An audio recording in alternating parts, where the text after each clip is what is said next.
Alright guys, TacticalRab back again today. I hope you're all doing well and enjoying your day so far. And yesterday was April Fool's Day and it was certainly an interesting day on the timeline. Toronto Ultra are at it again. Going to be talking about a number of interesting things today, but mainly among which the idea that Cammy said a word on Twitter a couple of days ago. He then got fined for it in pretty remarkable fashions, it seems, given the fact that Toronto Ultra come up with a statement which a lot of people perceive to be effectively an April Fool's joke. That is not the case, and well, some pros go pretty ham on the Ultra saying how this is a pretty ridiculous way to handle the situation. But intrigued to hear your thoughts in the comment section below. Like if you guys enjoyed the video, subscribe if you are new as always, I'd greatly appreciate it. It really helps out the channel. Thank you very much indeed for doing that. First of all, Dashy vibing after yesterday's victory up against Seattle Surge. And just to mention before we get into the madness, this is, well, what's going on also, to be honest, madness, over in Group B of Stage 2 of the CDL. So as Octane says, wait, 4 teams are 2-2 in our pool. What is even going on? So this is how it lays out right now. Dallas here at 3-1. Florida 2-2. They lead a lot of the tiebreakers because they 3-0'd Minnesota and Chicago, so they're now sitting at 2-2, and I think they lost 3-1 to Seattle or something like that. But yeah, so of course before Minnesota's roster change, they were pretty tragic. But Dallas are at 3-1 and Paris are at 1-3.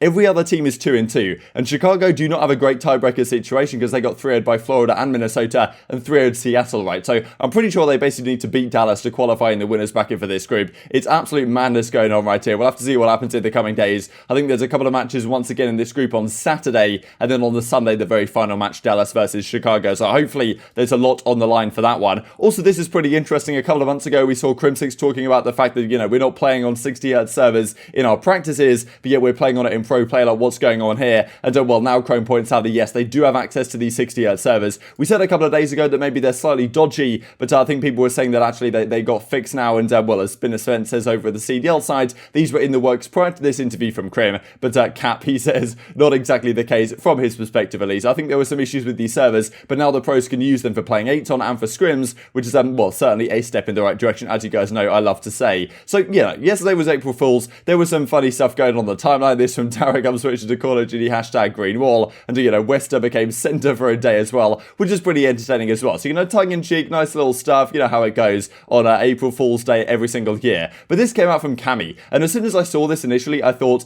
okay, like, maybe there's something going on here, like, is this legit? Because just the way it was phrased, like, it sounded like it was actually something going on. But this is what he goes ahead and says. Last night, I posted a word that is completely unacceptable. While I didn't mean offense, I know words matter and have consequences. I take full responsibility and wholeheartedly apologize. I'll work with my team to address this and seek more knowledge on the impact of my words. So you must have thought, okay, well, oh my god, like, he must have said something absolutely outrageous. All he said was this tweet right here, which he, you know, included the C word. It's certainly not the nicest word ever, but well, in Cammy's culture, I suppose, over in the UK, it's used to just kind of talk about someone that you don't particularly like. Over in, like, Australia and New Zealand, it's used all the time to talk about, you know, even someone who's your mate, like he's a sound C word. But in the States and maybe Canada, I suppose, is where I can look at for Toronto, you know, obviously it has more, yeah, there's more offensive connotations to this word. I'm sure Cammy didn't mean that, right? And, you know, look, if you're Toronto, you said to Cammy, look, you know, we don't appreciate you saying stuff like this for, you know, as front-facing for our organisation. So, you know, maybe just don't say this word in future. Just have a chat with him privately. And Cammy would say, okay, yeah, I didn't get it. Like, it's just part of, you know, my patter that I normally say, talk about the breakdown patter. Everyone seems to say, oh, it's a breakdown happening nowadays in the COD scene. You know, Cammy isn't particularly happy that those wordages are coming into play. And maybe Ultra could have just said, like, okay, maybe calm it down. Like, you know, we don't really appreciate that. And Cammy would have said, okay, like, perfectly fine. You know, it is what it is. I didn't really mean to, you know, cause offense in that manner. But instead, you know, he comes out and makes the public apology. As Crone says, he's of course from New Zealand, so pretty entertaining. No shot those C words made you apologise for that. And well, then it continues as well. Miles says, you know, what have you done now? So, you know, Zuma comes in and replies. I mean, all the pros kind of jump on the bandwagon here because Toronto then come out with a statement. And as soon as I saw this statement, I actually thought it was an April Fool's. And, you know, the reason is because, I mean, I'll read through the statement. We're building an inclusive culture. Our players and staff have a responsibility to meet those standards and live out the values of our organisation. Cammy has agreed to undergo sensitivity training and has offered to make a monetary donation to a local women's shelter. Toronto Ultra will match his donation. Now, the reason I thought this was a joke was because, I mean, sensitivity training, first of all, like, you know, I mean, I don't even know what that entails necessarily. We can discuss that in a second. But it's the local women's shelter which really got to me because I didn't even put the connection together between the word that he said and the local women's shelter because in, like, our culture, I suppose, over in Britain, and I mean, it's used a lot in Scotland and the north of the UK especially, people don't use it to refer to, like, you know, a woman's body part in that sense. It's just kind of used to refer to a bloke that you don't particularly like. So I didn't even put the connection together. And I suppose once I did, it became relatively clear this actually wasn't a joke. And I mean, if there's any time to do it. It's not on April Fool's Day, right? And well, as DeSoto tweet out right here, they actually explain this further to us. It's not an April Fool's joke. While he is Scottish, he lives and works in Canada and competes for a Canadian franchise, and using words that demean women and their bodies is something we will never tolerate. So, okay, this is the angle they're taking, not an angle that I even knew was possible. I didn't even know this word had this connotation, to be honest. I suppose yesterday I learned. But, well, some of the pros are like, okay, what's going on here, Toronto? You've managed to do it again. Because a few months ago, we talked about the whole Brack situation, the fact that they hadn't let him, like, go home to see his, like, I mean, there was some drama back and forth, there was some discussion on it, but, you know, they did the whole truth about Brack article. You guys might remember, they came up with a twit longer saying, okay, this was the truth about the Brack situation, the fact that, you know, he'd said that he was going to be leaving to go back, and,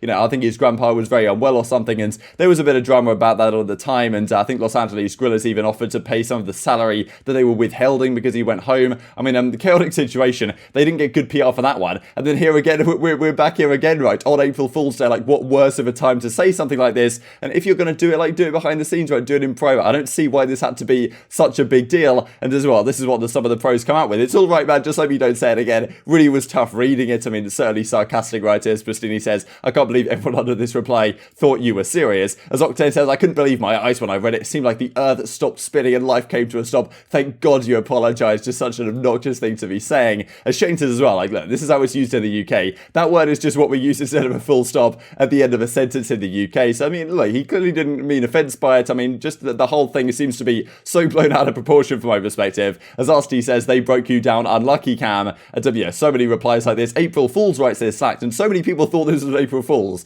And for good reason, I think. But of course, if you're going to be saying, okay, I'm going to donate to a local women's shelter, then, you know, you don't want that to be an April Fool's, right? Like, it's not a good look if that's all of a sudden an April Fool's. So it kind of seemed like when I read that, okay, maybe something's going on here. I don't know. Super strange situation. Intrigued to hear your thoughts on this. It just seems like unnecessarily blown out of proportion from my perspective at the very least. And as Ake says, look, is this Toronto thing serious? Serious question. Indeed, it actually is serious. I mean, I honestly, I can't believe what's going on anymore. And as 2Buck says, I've just lost hope. Everyone is too damn soft. This is pathetic. So we don't really see other organisations doing this. Toronto seem to be hopping on the bandwagon when they get the opportunity to do so. And I mean, whatever sensitivity training involves, I'm not exactly sure. As Grown does as well, wish Mindfreak were in the CDL. This is one of the open events back in Black Ops 4. They're actually playing Cammy on the other side of the station right here. So I suppose these guys are who he learned it off because, well, they use the words pretty liberally, I suppose we should say. But of course, it has different meanings in different cultures, right? And as Lisa Marie says, I think she's the fiance of Zed, of course, a pro player for London Royal Ravens. Did you actually consult women on this? Like, did you actually, like, ask women if they thought this was an appropriate response to the situation?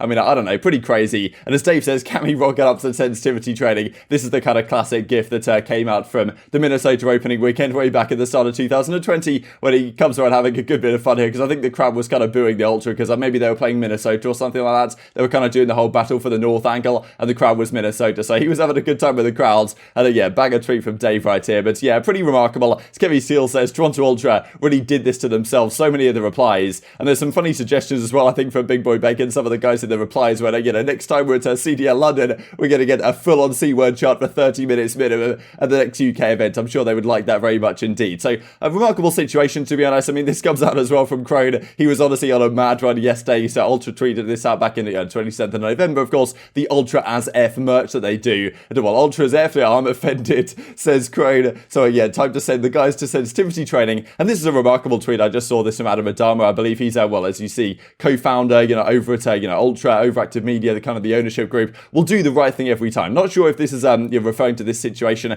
Sounds like it is to me. And it just seems like something you don't necessarily need to say, especially when, well, the public in general is probably not saying that this is actually the best decision to be making, especially going public with stuff like this on April Fools. It's just not the greatest look on the whole. But intrigued to hear your thoughts in the comment section below. Let's finish off the video on a slightly different note then. Wanted to talk about this yesterday because this is what Lando was mentioning on stream last night from Round 11 Stats, the First Blood X Factor. Now, this is a really interesting stat concept, to be honest, saying like, look, how many times have players been involved in First Bloods or First Blood deaths? So you can see TJ involved in 55 compared to Scump's 33. But out of all of those First Blood engagements, how many of them do they win? How many of them do they lose? And then of the ones they win, how many times does their team go on to win the round? And of the times that they lose, how many times does their team go on to lose the round? Bit of a mouthful, but effectively what's going on here is Scump got 33 First Blood engagements, 55% of those that he won, and then, well, when he wins a First Blood engagements, they win the round 83% of the time. When he loses, they only win the round 7% of the time. So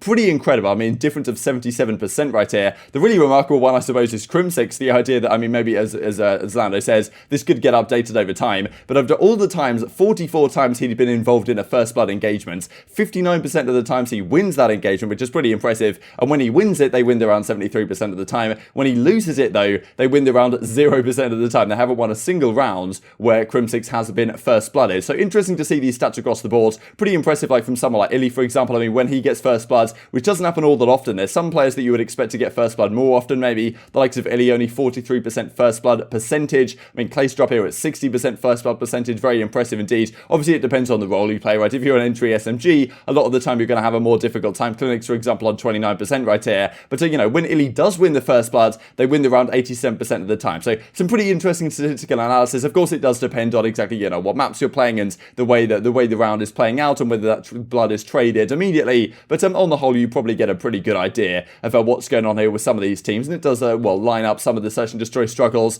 that Empire have had so far, but looked relatively good on that yesterday. Seem to be improving in that mode. And let's talk about the games for today very briefly. So 2 games, one of which being the Toronto Ultra up against the Royal Ravens. I'm sure, well, maybe most of the chat are going to be cheering for London right here. You couldn't really ask for a better matchup, right, between the UK and Toronto Ultra. Of course, Cammy is on the Ultra, and Marky B over there, of course, he's also from Scotland, so I'm sure maybe he knows how that word can be used in a sentence. I'm sure the Royal Ravens guys do as well. So it's going to be an entertaining one. And then the final match of the day is FaZe versus Los Angeles Guerrillas, where, well, Atlanta FaZe, of course, looking to extend their streak against arguably one of the weaker teams in the league at the present time. But intrigued to hear your thoughts on all this stuff in the comment section below. I hope you guys enjoyed the video. If you did enjoy it, I'd greatly appreciate a like on the video. It really helps out the YouTube algorithm to know you enjoyed this content. Other people like you may enjoy this content as well. And I've grown the competitive Call of Duty community. Thank you for watching as always. Take care. And I will see you next time.